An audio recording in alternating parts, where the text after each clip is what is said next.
Hello, good Tavach. This is in Parshat Mishpatim, the Zera Shimshon. It is Kav Ches Shvat, which is Koyach Shvat, power of Shvat. And I'm going to do two shtiklach today, two paragraphs. They're both very short. One is Zayin, one is Ches. They're both on the same page, which you'll see on the presentation on the group. And first one brings the Gemara, okay? Pasuk Shaychad Leisikach Ke Shaychad Yaver Pikrim.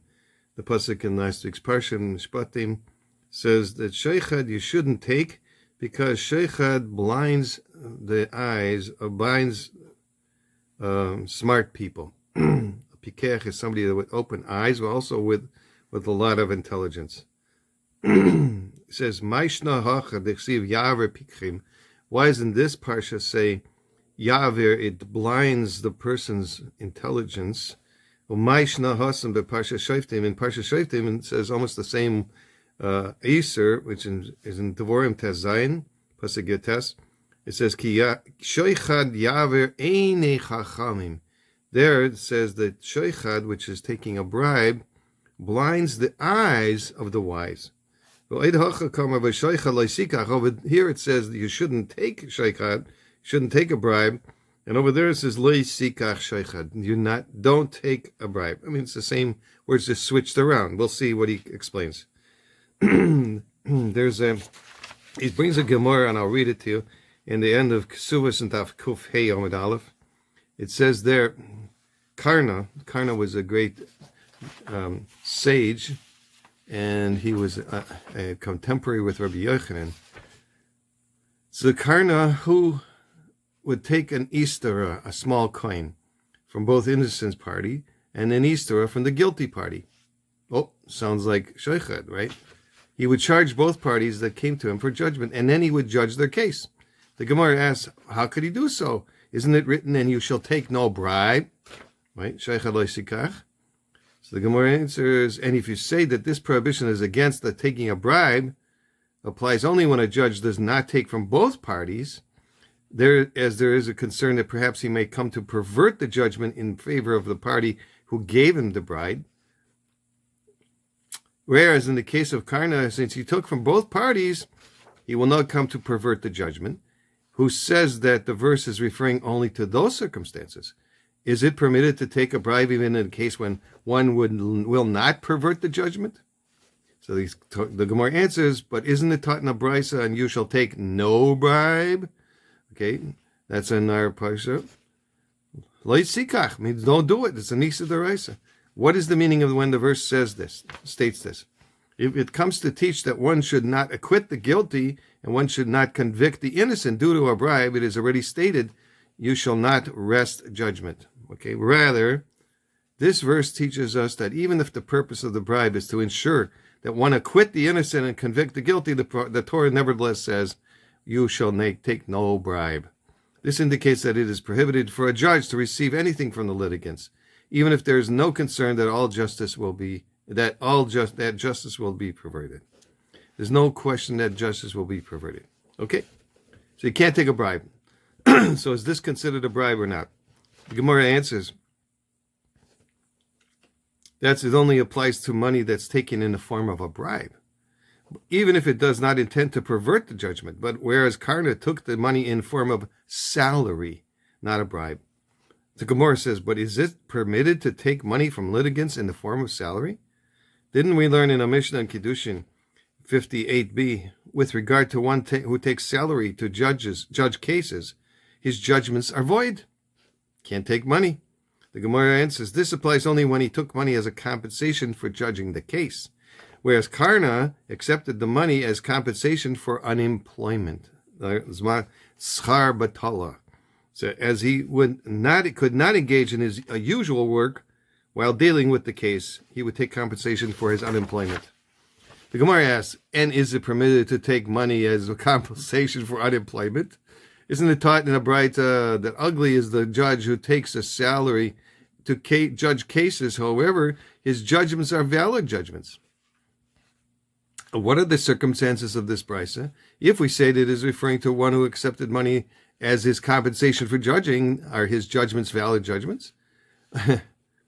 But didn't we learn in a Mishnah Kiddushin with regard to one who takes a salary to judge cases, his judgments are void?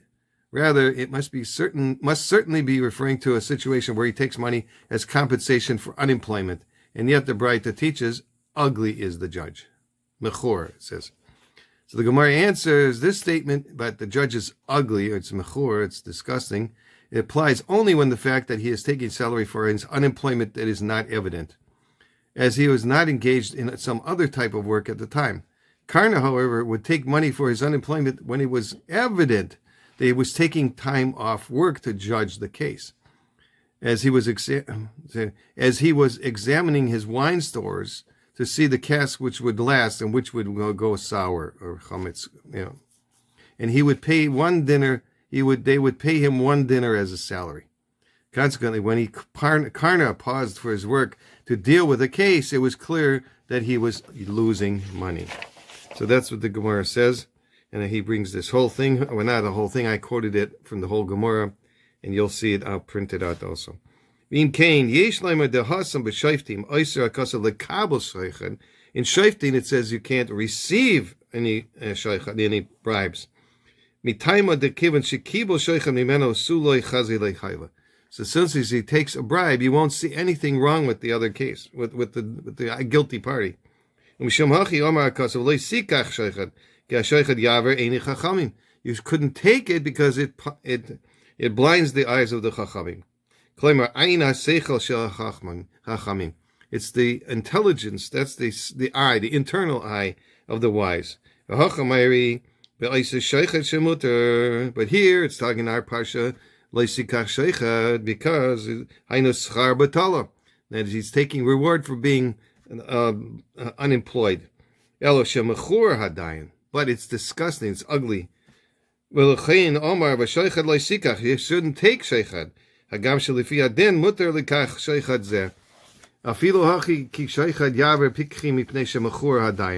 Because you shouldn't still take this sheichad because it's disgusting. It's ugly. Therefore it says the word chachamim.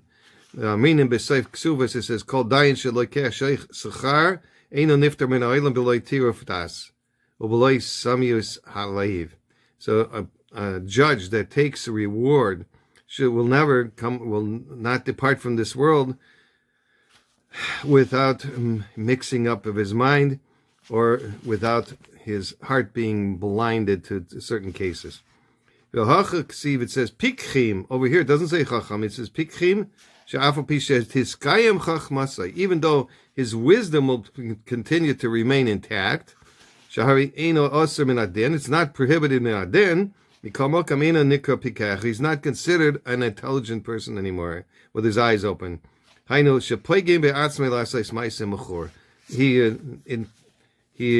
blemishes himself by doing something that's ugly. Now, I'm doing ches also because this is short and it's important. It says, the pasuk says in Parshat Mishpatim, "Ger lo yisilchatz ve'atam yidatem his nefesh hager ki gerim hayisim be'eretz Mitzrayim." Ger, you shouldn't aggravate because you know the nefesh hager, you know the soul of the ger because you were gerim in Eretz Mitzrayim. Kasha shahayol lo loymar ger lo yisilchatz ki gerim hayisim. Why does it say? A ger, you shouldn't. It should say a ger, you shouldn't aggravate, because you were gerim in Eretz Mitzrayim. Shehu hatam shel v'ger lo yisilchatz. That's the reason why you shouldn't aggravate the ger, because you remember how bad it was to be aggravated by the Egyptians. Why do you have to say and you know? What does it got to do with anything? Ve'isa b'Shabbos, the Gemara and Perik Chav Beis, the Kuf Mem Vav. Amar Aleph says, Yisrael she'omdu al Har Sinai pasku zu amasam. The Jewish people that stood at Har Sinai, that all the zuhama, which is the pollution of the Yetzer Hara, was dispensed from them. They lost it. They didn't have any more. It completely was removed. But the Goyim, lo she'lo the Goyim that didn't stand at Har Sinai, and they didn't want to stand at Har Sinai, didn't lose that zuhama. But the Gerim, the Gemara says, what about the Gerim? They weren't there. Even though they weren't there specifically, but their mazel was there. Palga the Rebbe, and it is Pliga the Rebbe Abba Bar Kahana, and that disagrees with Abba Bar Kahana. He says there, She'acher Yaakov Pasko Zuham Ami Yisrael Ad Kanashayna. Okay, after Yaakov, he says that after Yaakov already the Zuhama, the pollution was separated from the Jewish people. That's what the pasuk said. I don't want to aggravate the Gerim, because they were equal with you. Because their pollution separated from them with yours, with the Jewish people. So even though they weren't there specifically and physically, but their mazel was there. And that's what it means. Because you know the nefesh, the soul of the ger. It's dafka the nefesh sheroimes ala mazel. It indicates the mazel of the person. You say the Jewish people already, the pollution separated from them from the time of Yaakov, and that was much before Har Sinai. So you're greater. The Jewish people would be greater in a sense than the Gerim, because they didn't have the Gerim didn't stop the pollution until Har Sinai. Therefore he says, Ki Gerim Yisem Eretz Yisrael. Is it you, Jewish people, were Gerim in Eretz Yisrael? The Segula for the week. I'll give you two small ones here. This is in some from Parshas B'Shalach, yes. And it says, Rabbi David Biderman says, Zecher Tzadik Avrocha, that wearing Rashi's tefillin until at the very end of davening, until after Aleinu is misugal for Parnasa. That's one. And then Chazal say, Im ein kemach ein Torah. The Rabbi Chaim Kanievski begins in B'Chukosai saying, Im ein kemach, if someone doesn't have Parnasa, that's a sign, ein Torah, that he isn't learning Torah enough, because Torah brings Parnasa. And the Torah is called a chok, as it states, Im b'chukaisai teilechu. And Parnasa is called a chok, in the Gemara in Beitza says. This hints that by studying Torah you will earn Parnasa.